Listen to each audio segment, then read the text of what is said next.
Kevin Markman, and welcome to Relationship Ready. Today, we're going to talk about some labels.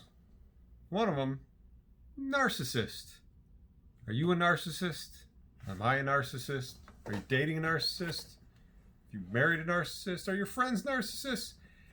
That word is being thrown around all over the place. It is a very common label now.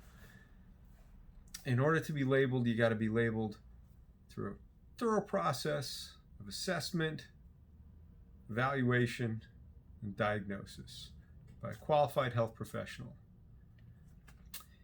I hate to break to some of you, but your girlfriend may not be a qualified health professional. And even if she is a qualified health professional, unless they're diagnosing someone based on their patient, then you can't throw around the labels as much as we would like to, because they might fit. But narcissist seems to be the popular one now. Before that, it was borderline. Before that, it was, are they just crazy? But professionally, these labels have gone through a number of different generations also, because a lot of times those labels, those are all fit within the DSM, Diagnostic Statistical Manual, different versions. And within those versions, in my humble opinion, yes, there are a lot of people who may meet those criteria. Those are long-term diagnostic categories that need to be taken over time. In order to do so, there needs to be long-term treatment with consistent professionals. And a lot of times, because they are long-term, those are categorized under the personality disorders. And the personality disorders are something you really want somebody to have if you don't want to take responsibility for you. And they're also really something you want to be able to treat effectively as a professional over time, and with a very supportive as well as accountable relationship. In order to have that, you need to have a consistent relationship.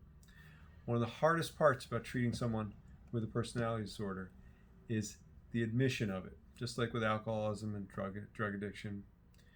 Once you admit, then you can do so much work, but it's so hard to treat someone who doesn't admit the first.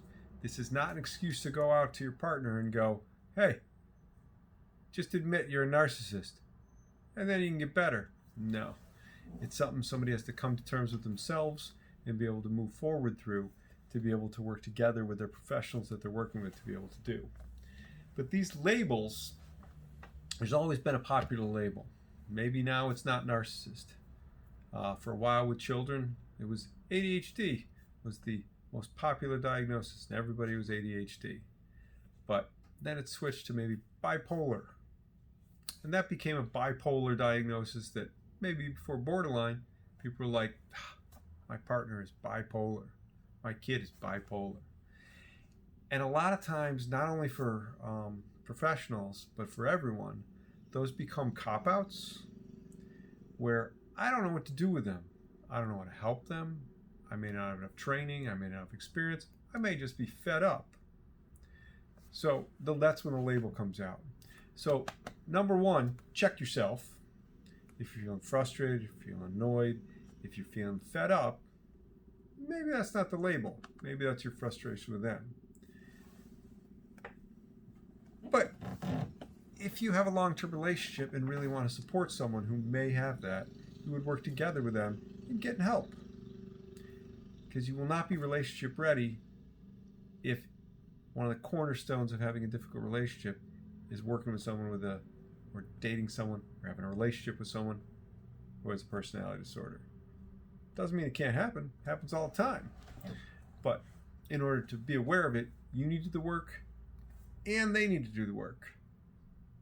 If just one of you does the work, it doesn't work. Because the work is an individual as well as a group process.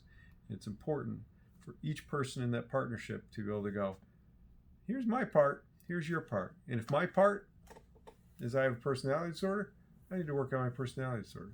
There's a lot of different processes for it, and it's a process of developing skills as well as working through whatever it is that got you to that part.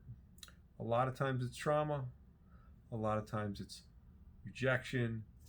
A lot of times it's fear, but working through those emotions and those incidents that happened before are the things that are going to get you through.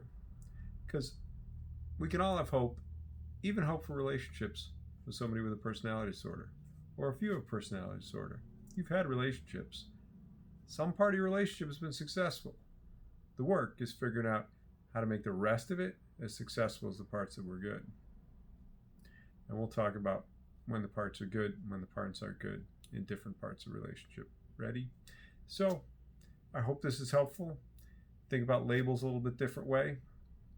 Don't jump to labels, and do not be stuck with it. Thank you very much. I'm Kevin Markman. It's Relationship Ready.